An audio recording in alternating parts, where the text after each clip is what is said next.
खबर है राजधानी दिल्ली से, जहां doctor BRC wellness @home Bharat के 500 से अधिक क्लिनिकों के व्यापक नेटवर्क ने इंडिया बुक ऑफ रिकॉर्ड्स और वियतनाम बुक ऑफ रिकॉर्ड्स के साथ मिलकर श्री फोर्ट ऑडिटोरियम नई दिल्ली में 23 जुलाई 2025 को एक महत्वपूर्ण कार्यक्रम में राष्ट्रीय गौरव चंद्रशेखर आजाद और बाल गंगाधर तिलक की जयंती मनाई। इस कार्यक्रम के माध्यम से दूरदर्शी विचारों और प्रगतिशील स्वास्थ्य नवाचारों के समर्थन में भारत और वियतनाम के विचारशील लीडर्स एकजुट हुए। कार्यक्रम का मुख्य आकर्षण था green God the Neem pharmacy नामक पुस्तक का औपचारिक विमोचन, जो डॉक्टर विश्वजीत राय चौधरी यानी कि डॉक्टर बीआरसी द्वारा लिखी गई एक महत्वपूर्ण पुस्तक है। अपने संबोधन में डॉक्टर बीआरसी ने नीम की विशाल संभावनाओं पर बल दिया। उन्होंने नीम को दुनिया की सबसे सुरक्षित, सबसे तेज और सबसे प्रभावी चिकित्सा के रूप में वर्णित किया। इसी के साथ प्रमाणित नीम थेरेपी प्रैक्टिशनर्स कोर्स के पहले बैच के 1000 स्नातकों का एक कॉन्वोकेशन भी किया, जो कि समाज चिकित्सा शिक्षा के क्षेत्र में एक अभिनव उपलब्धि है।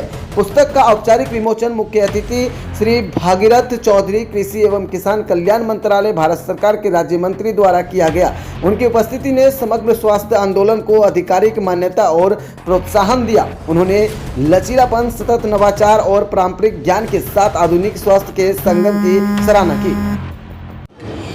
सर्टिफाइड इंटीग्रेटेड मेडिसिन की वो हूँ, कंसल्टेंट हूँ, और दिल्ली यहाँ मैं साउथ दिल्ली से आई हूँ।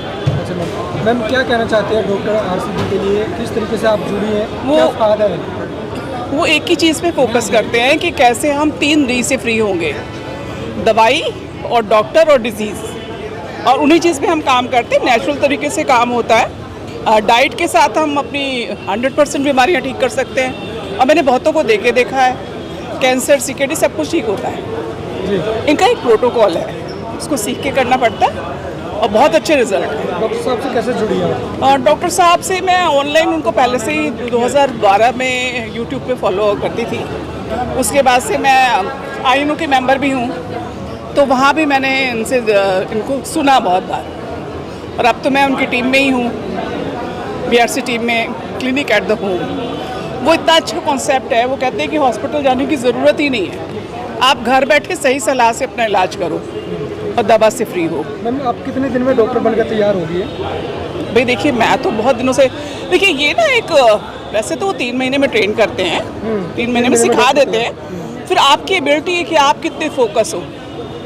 हर किसी की अपनी स्ट्रेंथ होती है ना, आप कितना सीख पाए हो, कितना कर रहे हो। इसमें मैम कोई डिग्री लेने की आवश्यकता नहीं होती? नेचुरोपैथी में डिग्री की ज़रूरत तो नहीं होती, ज्ञान की ज़रूरत होती है, एक एजुकेशन और एक नॉलेज। आप पेशेंट को क्या अंग्रेजी दवा से परहेज करने की सलाह दें? नहीं, मैं उसको परहेज वो अपने आप ही छोड़ देता है। यदि मैं उसका बीपी ठीक कर रही हूँ, धीरे धीरे मॉनिटर होता है, हर रोज़ मॉनिटर होता है, उसका बीपी ठीक हो रहा है, फिर वो क्यों लेगा? शुगर कम हो रहा है, फिर क्यों लेगा? वो तो अपने आप ठीक होने पे अपने आप ही छोड़ता है। हम लोग इनसे जुड़े हुए काफ़ी लंबा समय हो गया, मतलब कोविड के बाद हम इनसे जुड़ गए थे। तब तक हम सिर्फ इनके वीडियोस देखा करते थे, पर 3 मंथ की ट्रेनिंग ली है इनकी, तो हम रेगुलर इनसे कंटिन्यू इनके वीडियोस वगैरह सब चीज़ देखते हैं। जुड़े इनसे? हस्बैंड जुड़े हैं मेरे, तो अब फैमिली में है तो सबके सब साथ में जो है जब देखते हैं, सुनते हैं उन्हें, तो लगता है कि हाँ भाई कुछ चीज़ है। दूसरा, फिर मेरे फादर इन लॉ थे, 85 ईयर्स के थे, और उन पे हमने ये चीज़ अप्लाई करी, बीआरसी वाली जो है DIP डाइट करी। उनकी शुगर बहुत ज़्यादा हाई रहती थी, तो हमने जब इस डाइट को दिया उनको, जो है उनकी आईसाइट भी बिल्कुल ख़त्म हो गई थी। तो इस डाइट के थ्रू हमने जब उनका स्टार्टअप किया तो उनको काफ़ी अच्छा रिलीफ मिला। मतलब विदिन 2 मंथ्स जो है उनको काफ़ी अच्छा, उनका वेट भी बहुत ज़्यादा लूज़ हो गया था, वेट भी उनका गेन हुआ है, और बहुत अच्छी जल्दी तरीके से जो है उनकी आईसाइट भी वापस आई, और शुगर भी उनकी बिल्कुल ठीक हो गई। यहाँ से जुड़ने के बाद अंग्रेजी दवाओं की तरफ ध्यान जाता है? वैसे कोशिश तो यही है कि ना ही हो, क्योंकि अंग्रेज़ी दवाइयों में आधा की कुछ नहीं रखा है। सिर्फ ऐसे लगता है एक बीमारी को ठीक करने के लिए हम लोग मेडिसिन ले रहे हैं, बट दूसरी बीमारी खुद ब खुद आ जाती है, इसलिए उनको अवॉइड करना ही ठीक है। शुगर कैसे ठीक किया आपने? शुगर वही, इनका डाइट प्लान रेगुलर रखो तो काफ़ी मतलब रिलीफ मिल जाता है, आराम हो जाता है। डाइट में जैसे क्या डाइट में वो है फ्रूट डाइट मॉर्निंग में, उसके बाद जो है 12 बजे तक जो है आपको सैलेड की डाइट लेनी है। आफ्टर उसके बाद आपको जितनी भूख है, 1 चपाती या 2 चपाती वो खा के, उसके बाद शाम को आप लोग जो है 6 बजे तक खाना खा लीजिए, उसके बाद कुछ नहीं खाना, नेक्स्ट डे 9 o'clock तक। फिर उसके बाद वही कंटिन्यू डेली रूटीन जो भी आपका वैसे करिए।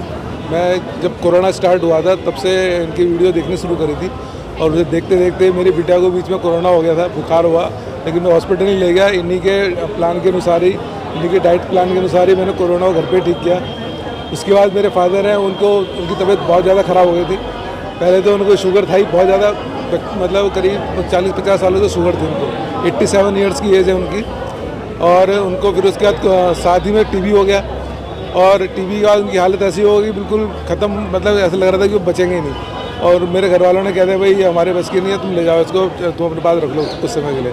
मैं उनको अपने साथ लेके आया अपने घर पे अजमेर में, वो देहरादून में रहते थे, और मेरे साथ रहे और मेरे पूरी तरह से उनको DIP डाइट के ऊपर लेके आया। और धीरे धीरे करीब 1.5-2 महीने के अंदर उनमें रिकवरी चालू हुई। इवन डॉक्टर ने कहा था कि इनकी आंखें कमज़ोर हो गई, इनको कुछ भी नहीं दिखाई नहीं देता था, कि नसें कमज़ोर हो गई, अब इन्हें वापस कुछ नहीं दिखेगा। लेकिन जब वो मेरे यहाँ से गए तो वो स्क्रीन के अंदर, मोबाइल स्क्रीन में सामने वाले की फ़ोटो देख के पहचान लेते थे कि किससे बात कर रहा हूँ। उनकी सुनने की क्षमता भी बहुत कम हो गई थी, धीरे धीरे वो भी रिकवर होनी शुरू हो गई, और आंखों की क्षमता भी वो बहुत अच्छी हो गई। और पैर से जो 4 आदमी उठा के घर के अंदर लेके गए थे। क्या किया उन्होंने ऐसा? वही DIP प्लान, सुबह सबसे पहले उठते उनको मैं पत्ते उठ के 4-5 तरह के जो पत्ते होते हैं, जैसे तुलसी के पत्ते हो गए, और मीठा नीम हो गया, अमरूद के पत्ते हो गए, और गिलोय, इन सबको एक पान की तरह बना करके उनको सुबह उठते दे देता था। उसके बाद उनको जो है फिर नाश्ते के अंदर फ्रूट्स का जो है उनको आधा किलो करीब उनको फ्रूट्स खिलाते थे मैं। फिर उसके बाद जब उनका 12 बजे के आसपास उनका जो टाइम रहता था, वो नाश्ते में सलाद खिलाते थे, 4-5 तरह की सलाद मिक्स करके करीब 400-500 ग्राम के आसपास उनको सलाद डेली खिलाई जाती थी। फिर खाने में उनको जो है मिलेट्स वगैरह का खाना रेगुलर बेसिस पे वही खिलाते थे। और शाम को 5-6 बजे के आसपास उनको जो वही वापस सलाद, और उसके बाद शाम को मिलेट्स और दाल या जो भी सब्जी के साथ उसको खिला देते थे। यही देख देख कर डॉक्टर बन गए क्या? नहीं, डॉक्टर नहीं बन गए, लेकिन हम तो अपने खुद का अपने फादर को सही किया, तो हम डॉक्टर नहीं मानते, लेकिन हम खाना ही खा करके अगर ठीक होते फिर इस समय पे ये चीज़ देनी चाहिए जी। कैसे जानकारी हुई कि इस समय पे ये चीज़ देनी चाहिए? ये सब वीडियो देख के, डॉक्टर BRC की वीडियो खूब देखी अपन ने, उसी से अपन ने सब सीखा।